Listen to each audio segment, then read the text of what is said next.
April 15th, 1912. The Titanic is sinking. The lights are still burning. Lifeboats are being lowered into the freezing Atlantic. Families are being separated. And hundreds of people are beginning to understand something terrifying. There will not be enough boats for everyone. But somewhere on the deck, through the shouting, the footsteps, and the confusion, music is playing. 8 musicians are still performing, and the man leading them is holding a violin. His name is Wallace Hartley. He is 33 years old. He is engaged to be married. He is supposed to return home to the woman he loves. He never will. Wallace Hartley will die that night. So will every musician playing beside him. But according to evidence uncovered decades later, something belonging to Hartley will survive. His violin, a fragile wooden instrument that may have gone into the freezing Atlantic with him and somehow came back. But there is a problem. For decades, nobody knew where it was. And when the violin finally appeared almost a century later, historians faced an extraordinary question. Was this really the violin played aboard the Titanic? Or was someone trying to turn the world's most famous shipwreck into a very expensive lie? 4 days earlier, Titanic had left Southampton on her maiden voyage to New York. Wallace Hartley was the ship's band leader. For the passengers, his musicians were part of the extraordinary luxury of the new liner. They played during meals. They performed in elegant public rooms. Their music drifted through a ship that many believed represented the future. Then, shortly before midnight on April 14th, everything changed. Titanic struck an iceberg. At first, the collision did not feel like a catastrophe. There was no enormous explosion, no dramatic crash that immediately sent passengers running for their lives. Some barely understood that anything serious had happened. But below the waterline, the damage was fatal. Seawater was entering the ship. Titanic was going to sink. The lifeboats were prepared. Passengers were called onto the decks. And at some point during the evacuation, Wallace Hartley gathered his musicians. They began to play. Think about that for a moment. It is the middle of the night. The temperature is falling. People are standing on deck wearing life jackets over evening clothes. Children are being lifted into lifeboats. Husbands are watching their wives disappear into the darkness. Nobody knows exactly what will happen next. And through all of it, there is music. Survivors later remembered hearing lively, familiar pieces, ragtime, popular songs, music designed to calm people, to make the impossible situation feel normal for just a little longer. But the situation was getting worse. One lifeboat disappeared into the darkness, then another. The bow sank lower. The deck began to tilt. And still the musicians played. By now, Hartley and the other 7 men must have understood what everyone around them was beginning to understand. The ship was dying, and there might be no lifeboat coming back for them. Still, they played. After the disaster, one story became famous around the world. It was said that the band's final piece was the hymn, "Nearer, My God, to Thee." It is an unforgettable image. A great ship disappearing into the ocean, hundreds of people trapped aboard, and a solemn hymn being played as the end approaches. But there is a problem with that story too. We do not actually know what the final piece was. Some accounts supported the story of the hymn. Others did not. Titanic's junior wireless operator, Harold Bride, remembered hearing a piece he called Autumn. More than a century later, historians still cannot say with certainty what Wallace Hartley and his musicians played at the very end. We know the band played during the evacuation. We know they stayed aboard. We know none of them survived, but the final notes they played disappeared with them. At approximately 2:20 in the morning, Titanic vanished beneath the North Atlantic. The lights disappeared. The music stopped. And Wallace Hartley was gone, but his story wasn't over. Days later, ships searched the disaster area for bodies. One of them, the cable ship Mackay Bennett, recovered Wallace Hartley from the sea. His personal belongings were recorded: a fountain pen, a ring, a cigarette case, a watch, letters, money. But look carefully at the list. Something is missing. There is no violin, and there is no violin case. If Hartley's violin had really gone into the Atlantic with him, where was it? This question would become crucial almost a century later, because there was another detail about Wallace Hartley's violin. It was not simply an instrument he used for work. It was connected to the woman waiting for him at home. Her name was Maria Robinson.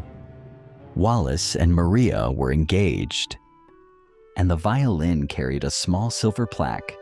An inscription connected the instrument to them and their engagement. It was more than a violin. It was a gift, a promise of the life they expected to have together, a life that ended in the North Atlantic. But then something strange happened. Months after the disaster, Maria made an entry in her diary. She drafted a message thanking those involved in returning her late fiancé's violin. Read that again. Returning his violin. If the official list of possessions recovered from Hartley's body did not include a violin, what violin had been returned to Maria? And where had it come from? For decades, there was no clear answer. Maria kept the instrument.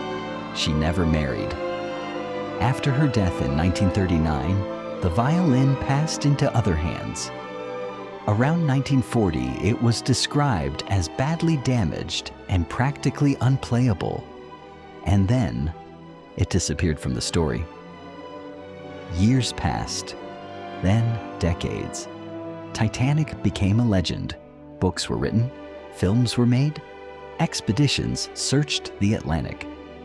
In 1985, the wreck itself was finally discovered on the ocean floor, but Hartley's violin remained hidden until 2006. That year, a man approached the British auction house, Henry Aldridge and Son. He had an extraordinary story. His family possessed an old violin, and he believed it belonged to Wallace Hartley. Not simply a violin Hartley had owned at some point in his life. He claimed this was the violin from Titanic. The violin Hartley had played on the night the ship sank. It was an astonishing claim, perhaps too astonishing, because objects connected to Titanic can be worth enormous amounts of money. And a violin supposedly played during the final moments of the disaster? That could be priceless. So there was only one question that mattered. Could they prove it? The investigation would take years. The first clue was obvious. The violin itself was old enough. Experts identified it as a German-made instrument dating from roughly the late 19th century. The period fitted, but that proved very little. Thousands of violins could fit that description. Then investigators examined the small silver plaque attached to the instrument. It connected Wallace to Maria, and the silver carried hallmarks dating to 1910, the year of their engagement. Now the story was becoming more interesting, but still, not enough. A plaque could potentially be moved. Documents could be misunderstood. Family stories could grow over generations. Investigators needed more. Then they looked at the metal. There were signs of corrosion, not random damage. evidence consistent with exposure to seawater. Similar corrosion appeared on metal components of the leather case associated with the violin.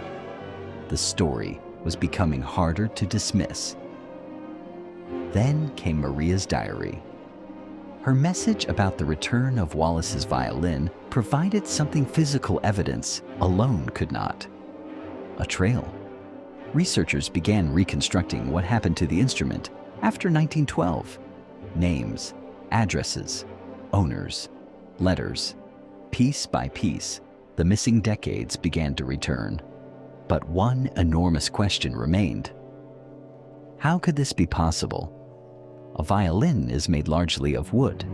If Hartley's instrument went into the freezing North Atlantic, how did it survive? The answer may have been sitting beside it, the case. It was a leather valise, and on it were 3 initials: W.H.H. Wallace Henry Hartley.